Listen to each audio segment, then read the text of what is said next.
बहुचर्चित कोयला तस्करी मामले में सीबीआई की जांच बहुत दिनों से चल रही है और यह मामला आसनसोल सीबीआई कोर्ट में निलंबित हुए। कोयला तस्करी मामले में कोल इंडिया के सीएमडी पीएम प्रसाद ने आज आसनसोल की विशेष सीबीआई अदालत में गवाही दी। कोयला तस्करी मामले में मुख्य आरोपी अनूप माझी उर्फ लाला, एक आरोपी जयदेव मंडल और अन्य आरोपी आज अदालत में मौजूद थे। इस मामले की अगली सुनवाई 29 अगस्त को तय की गई है।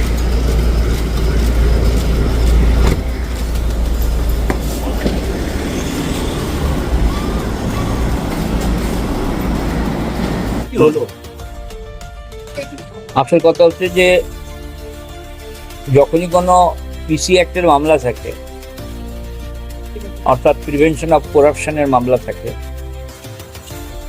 সেটা সবসময় যারা পাবলিক সার্ভেন্ট তাদের উপরই মামলাটা পিসি অ্যাক্টের প্রায়োরিটিটা হয়ে থাকে। তেমনি জেনারেল পাবলিকের সঙ্গে যদি হয় তাহলে সে জায়গায় 120B থাকে, অর্থাৎ ক্রিমিনাল কনস্পিরেসির ব্যাপারটা। সাধারণভাবে পাবলিক সার্ভেন্ট তাকে হতেই হবে, কারণ এই পাবলিক সার্ভেন্টকে যাতে বিভিন্ন মামলায় হ্যারাসমেন্ট না করা হয় তার জন্য একটা স্যাংশন দিতে হয়, এবং এই স্যাংশনটা দেয় যিনি তাকে চাকরিটা দিয়েছেন, অর্থাৎ যিনি এমপ্লয়ার তিনি একমাত্র দিতে পারেন। এবং সে সময় সিবিআইয়ের যে কাগজপত্র যেগুলো আছে সেগুলো দেখার একটা দিক। আজকে এসেছিল সিআইএর অর্থাৎ কোল ইন্ডিয়া লিমিটেডের যিনি সিএমডি, তার নাম মিস্টার প্রসাদ, তিনি এসেছিলেন।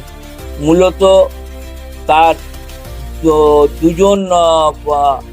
তিনজন আধিকারিকের স্যাংশন, যার মধ্যে আছে অমিত ধর, যার মধ্যে আছে আপনার নরেশ কুমার সাহা, এবং যার মধ্যে আছে আরেকজন কর্মচারী যার নাম আমি তো ভুলে গেছি, তবে তারও আছে, আমি তার উকিলবাবু নই। তো সেই জায়গাতে ওনারা স্যাংশনটা দিয়েছিলেন। সেই স্যাংশনের ব্যাপারে জেরা হয়েছে। সেই জেরাতে আমরা চেষ্টা করব যে তিনি অ্যাপ্লিকেশন অফ মাইন্ড কোনো কিছু অ্যাপ্লাই না করেই সিবিআইয়ের কথা মতন চার্জশিটটা দিয়েছেন, আর উনি বলবেন যে না, আমি অ্যাপ্লিকেশন অফ মাইন্ড করেই এনাদের উপরে স্যাংশনটা দিয়েছি। এই বিষয়ে জেরা ছিল, এবং সেই জেরাতে তিনি এক জায়গায় বলেছেন যে অন্যান্য সিবিআই যে কাগজগুলো পাঠায় সেগুলো ভেরিফাই করাটাও অ্যাপ্লিকেশন অফ মাইন্ডের মধ্যে পড়ে, যদিও তিনি এগুলো ভেরিফাই করেননি, শুধুমাত্র পড়ে নিয়েছেন মাত্র। এটার উপরে সোমনাথবাবু জেরা করেছেন, আমিও করেছি, এবং আরেকজন উকিলবাবু ছিলেন, যে জেরা হয়েছে। এবং জেরাতে আমরা চেষ্টা করেছি যে এটা হচ্ছে মেকানিক্যাল, এটা হচ্ছে আর্টিফিশিয়াল, এবং এটা হচ্ছে সিবিআইয়ের কথা মতন এই স্যাংশনটা দেওয়া হবে। এটাই হচ্ছে আজকের মূলত দিক। এটা নতুন কেস পড়েছে এবং 28 নম্বর চাকরি ডেট পড়েছে এক্সামিনেশনের জন্য। দেখা গেল যে আজকে কয়লার কেসটা অনুপ মাঝিরাও হাজির আছে। আমাদের বলা ছিল অনুপ মাঝি তো পাবলিক সার্ভেন্ট নয়, ফলে অনুপ মাঝির বিরুদ্ধে হচ্ছে 120B অর্থাৎ কনস্পিরেসির অভিযোগ তার ক্ষেত্রে আছে, এবং এর থেকে লাভ টাপ তার ভাগ বটোয়ারার দিকের এরকম আরোপিত অভিযোগ আছে, সত্য মিথ্যা যাই হোক।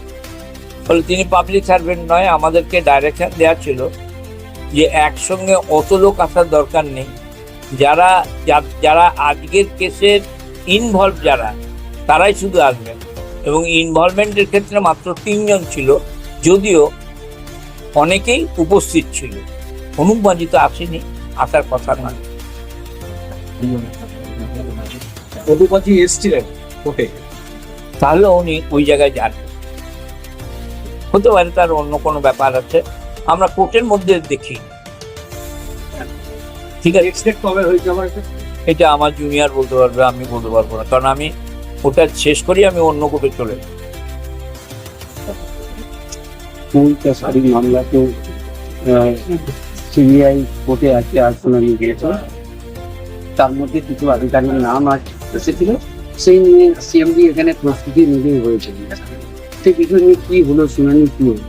কথা হচ্ছে যে করাপশনের মামলার ক্ষেত্রে যদি কোনো পাবলিক সার্ভেন্ট ইনভলভ হয়ে থাকে, তাহলে সেই পাবলিক সার্ভেন্টকে উপর কেস হবে কি হবে না, সেটার জন্য সেকশন 19-এ আপনার স্যাংশনের একটা প্রভিশন আছে।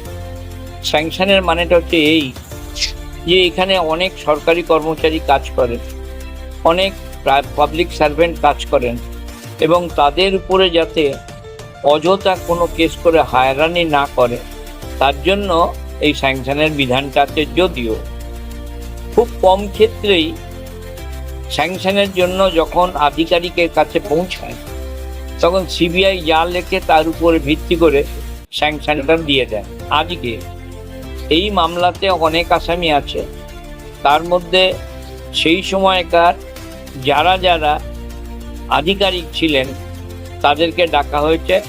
8 জন আধিকারিক ছিলেন, তার মধ্যে আজকে শেষ আধিকারিক হচ্ছে সিএমডি, চেয়ারম্যান আপনার CIL এর, কোল ইন্ডিয়া লিমিটেডের, যার অফিস হচ্ছে কলকাতাতে।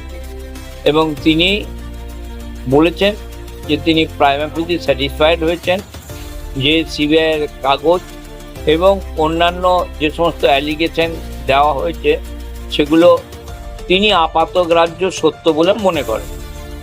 আমরা সে জায়গাতে প্রশ্ন তুলেছি যে সিবিআই বলল বলেই আপনি সেটাকে সত্যি বলে নিলেন, এটা নিয়ে ভেরিফিকেশন আপনার করলেন না।